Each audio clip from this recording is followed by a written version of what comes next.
Homeless people. We've all seen one or many before on our way to work or while standing outside of our local grocery stores. You've also may seen homeless people holding a sign that says this: "Will work for food."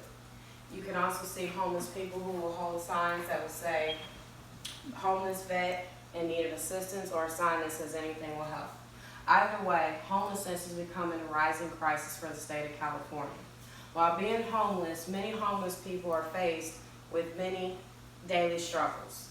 I will first talk about the struggles of shelter for the homeless. I will then talk about what homeless people face when trying to eat a meal every day, as well as hygiene, and then I'll also talk about what California is doing to kind of handle the crisis.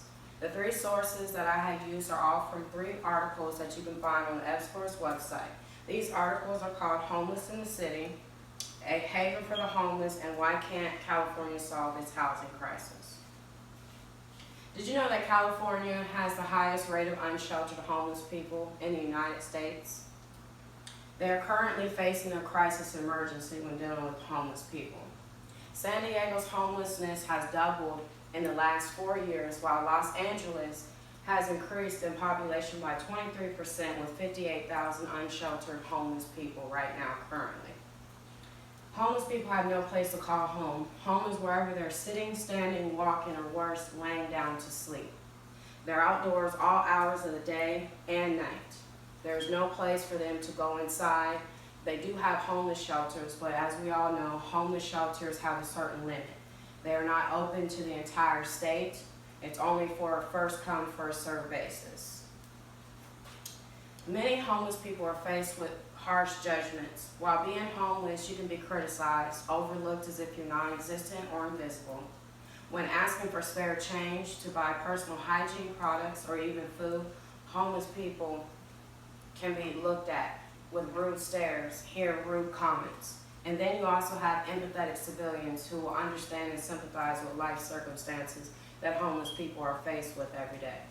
So some individuals will work within the community to help some homeless people find a meal for the day, whether it's pointing them in the direction of a soup kitchen or to a homeless shelter, or even getting them in connection with a social worker.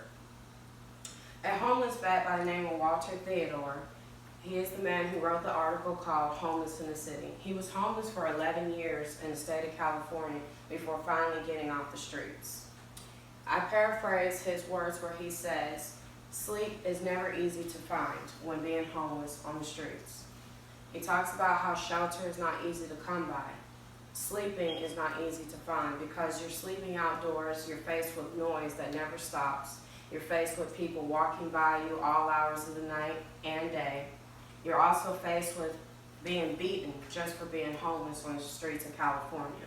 You can also be robbed by other homeless people, whether it's in a camp, behind a church house, even just on a regular sidewalk at a public entity. The next thing I will talk about is food. Some may wonder, what is it like living on the streets every day? Is it easy? Is it hard? How does one eat? Do they dig in a trash can like what we see on TV? Or do they muster up enough change to where they can get enough money to go into a store and buy a meal for the day? It's not easy. As I mentioned earlier, they do have soup kitchens, but as always, soup kitchens are not easily accessible depending on the location of a homeless individual. Sometimes churches will give out soup to the homeless. They'll also make arrangements to feed the homeless for a day, but it is not an everyday thing.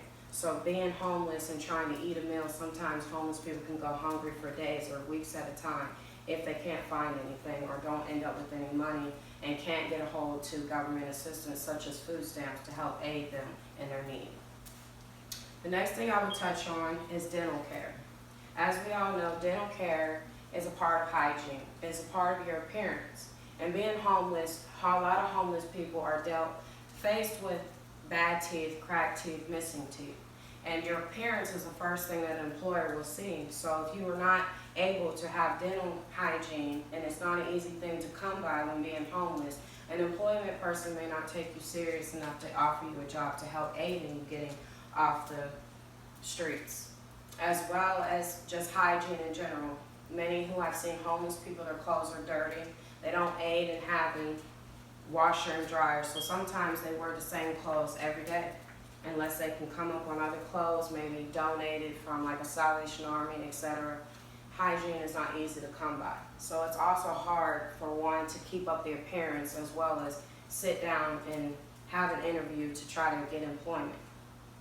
Now that I've informed you on shelter, hygiene, and also food, I will now touch bases on what California is doing to handle such crises. The state of California was granted legal rights to be able to allow homeowners to get unforgivable subsidized loans to do what they call accessory dwelling units. What these are is they allow for homeowners with land to get these loans for construction to allow them to build onto their land to have homeless people live on the land, but not exactly directly in front of their property. Another thing that they're doing, the San Diego Library is allowing homeless people to use their facilities where they'll help them get in contact with social workers, get government assistance, as well as help them in finding jobs and employment. Although these factors are some things that they take into consideration with doing, they're not able to help every individual, so more help is needed. But I just wanted to give you a little information and insight on what is going on, and to remember to be empathetic to those facing that. And now I will give you a quote from Dan Fleming, who is a nonprofit economic roundtable worker in the state of California, where he says, "Many of us are at risk of becoming destitute, and many of us are even at risk of becoming homeless if a few things go wrong in life. And that all homeless people are not addicts or alcoholics. Some are just faced with life circumstances that put them out there." So what you can take away from this is just a few things informing you on the daily struggles of homeless people. Thank you all for your time.